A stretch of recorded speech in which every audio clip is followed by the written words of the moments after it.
Guys, welcome to volume 2 of my Pitbull blog. Sorry it's taken me so long to get back to you, but I'm back. Should have new blogs going up every Thursday. Today's a day late. Sorry about that. Friday at the latest. So today we're going to be going over 8 of the most popular myths and mistruths of the Pitbull breed. So I'm just going to cover each and every single one of them. If you have any questions about them that I don't touch on the video, as always, comment below. If you have a suggestion for a topic for next week or any of the future week's blogs, just comment below. Questions, I'll be glad to answer any of those for you. So number 1, we're going to go over lockjaw. Many people believe that pit bulls have jaws that naturally lock when they bite, therefore they cannot get their jaws undone. This has been medically disproven. Pit bulls have the same exact jaws as any other dog, being pressure per square inch, the same as any other dog. German Shepherds, Rottweilers, and Pit Bulls were all tested, and Pit Bulls actually came in 3rd place out of those. So there's no such thing as a lockjaw. Let's try to stop that rumor in its tracks. Another rumor being number 2, which is the taste of blood. People thinking that once a Pit Bull has either killed something or nipped and bitten at somebody, then now they automatically have this taste of blood and they'll never stop.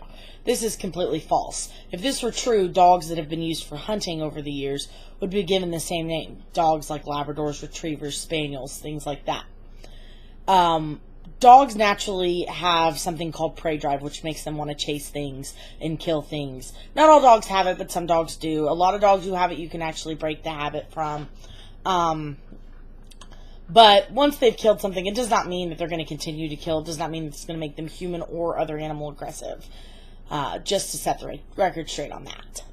Number 3 is that pit bulls are aggressive when they come out of dogfighting. This is not true.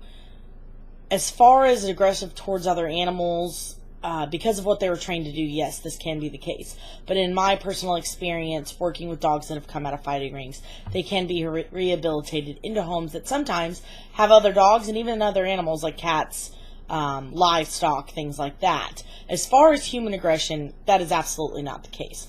Animals who are human aggressive are not allowed into what these dog fighters do, because they need dogs that are going to listen to them and respect them and allow them to handle them in order to get them what they need to do. It's terrible, but it's true. So dogs that come out of fighting rings are not human aggressive. That is a very, very common misunderstanding. Number 4 is that pit bulls were bred for fighting only. This also is a huge rumor, myth. This is not true. Pit bulls are bred from the Molossians, which are the same original dogs that the Mastiffs came from.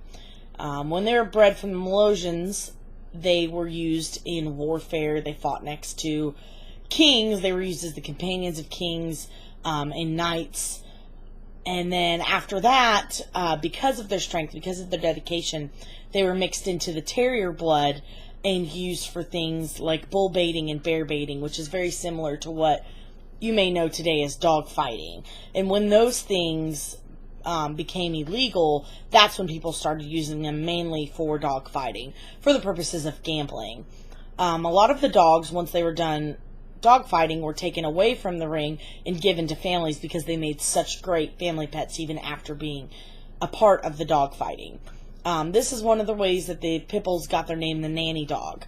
They received this name because in the early 1900s they were used as companions for children because of their patience, because of their tolerance. They're so good with kids. They were even used at some points in history to guard the nurseries of babies, of the newborn babies, again giving them this name, the nanny dog. So as far as pit bulls being bred just for fighting, that is absolutely not true. Number 5 is going to be that pit bulls turn on their owners. I've heard many people say and read many articles saying that pit bulls will just turn and attack their owners for absolutely no reason. There is always a reason for any dog, not just a pit bull, to attack. A lot of times people are not educated enough to recognize the warning signs. The dog who has not properly been socialized, a dog who's been left outside and not had enough human contact, leaving a child alone with the dog, which is not the dog's fault. This is bad parenting. No child should be left alone with the dog ever. Other reasons could be if it has been inbred. There's been studies that show that dogs that have been inbred have psychological issues, or improperly bred may have psychological issues. That goes along with number 6 on our rumor, myth, and mistruths. This is that their brains get too big for their heads and it causes them to snap. Again, on their owners, like in number 5. So, this has been said for many, many years about the pit bulls, and it started in the 90s with the Dobermans. People would say that eventually their brains would get too big for their heads, and it would cause them to go crazy and quote-unquote snap on their owners. This is not true. This has been medically misproven over and over again. I'm not sure where this rumor started or why it started or how the pit bulls adopted it, but they have. This will never happen. This is absolutely ridiculous. So, if you hear somebody saying that, try to correct them. Let's get that one stopped. Number 7, pit bulls attack more than other breeds. This is also not true. Now, this is a little bit complicated because people see certain breeds of dogs and they automatically assume pit bulls. A lot of boxers get mixed up as pit bulls, Labrador mixes, different things like that. And then, of course, pit bull mixes. Pit bulls have been so overbred and so mixed in with other breeds that sometimes it's hard to tell what is a pit bull and what is not.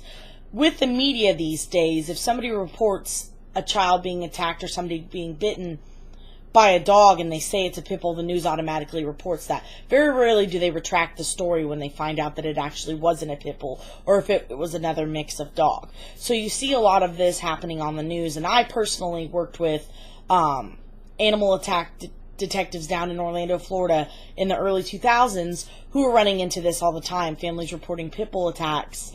And once the investigation is done and over with, they're finding out that it actually wasn't a pit bull at all. But the news never retracts the story. So a lot of that is mislabeling the actual breed of dog that did it. Pit bulls probably do not attack any more than any other breed. I would say absolutely that they don't. In my experience, over 10 years with the breed, working in animal hospitals as a vet tech, dealing with all kinds of breeds, and I've never seen a pit bull bite, not even once. In my rescue experience, I've pulled many, many, many dogs, and had about 70 in my possession that I've rehomed alone, and never seen 1 ounce of human aggression. People like me and other advocates are working very, very hard to try to get these numbers corrected. Now, the last one that I want to go over, number 8, is one that I've had some people recommend to me that I cover. Pit bulls are owned by thugs and criminals only. Okay. Yes, MTV, the media portrays, images of people on corners with dogs with big chains around their necks. Not the average type of person that you might want to get into a conversation with kind of people. This is so not true. There's such a big number of people who are responsible Americans and across the world who own these dogs, who have pets that are spayed and neutered, they're properly trained, they're being used as service dogs. These dogs are, companions to police officers. They are service dogs for the blind, drug dogs, things like this. Pit bull owners, responsible pit bull owners are all over the place. Please do not group the responsible pit bull owners in with the very, very, very small percentage of thug-like and criminal-type people that like to own these dogs. Unfortunately, because of the look of the pit bull, these people like to own this breed because it, quote, looks mean. I think that they're absolutely adorable. But please, please, please understand that there is such a huge population of proud, hardworking Americans who have spayed and neutered and well-behaved pit bulls as family pets. So, that being said, those are the ones that I wanted to cover this week. If you have any questions, would like me to go any more in-depth on those, please leave comments below. I want to go ahead and get into our highlighted rescue of the week. You should see on the screen in front of you, it is Scar's Pit Bull Rescue in Claypool, Indiana, which is near Warsaw. I'm very proud to highlight them this week for all the wonderful work they do. If you're looking to adopt a pit bull, this is a great place to go. I will hopefully be adopting my next pit bull from them. We are actually looking at Stormy for our family. So big thanks to Tracy at Scars Pit Bull Rescue, and hopefully you'll get a lot of attention from this. Moving on, we've actually picked our highlight dog of the week from Scars. This is Jack. Jack is 7 months old. Jack has been tested with kids, other dogs, and cats, and he does great with everybody. He's been at Scars since he was a puppy. These pictures are a little bit old of him, but he is oh so cute, and he needs such a good home. So, he is getting neutered in August, and if you would be interested in adopting Jack or any of the other pit bulls at Scars, please contact through the information that was posted on the previous image with Scars.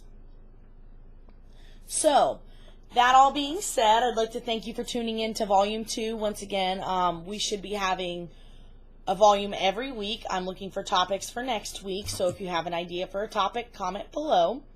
If you'd like me to answer your training questions, if you have questions about the breed itself, anything covering pit bulls, please don't hesitate to ask. I will respond to your comments.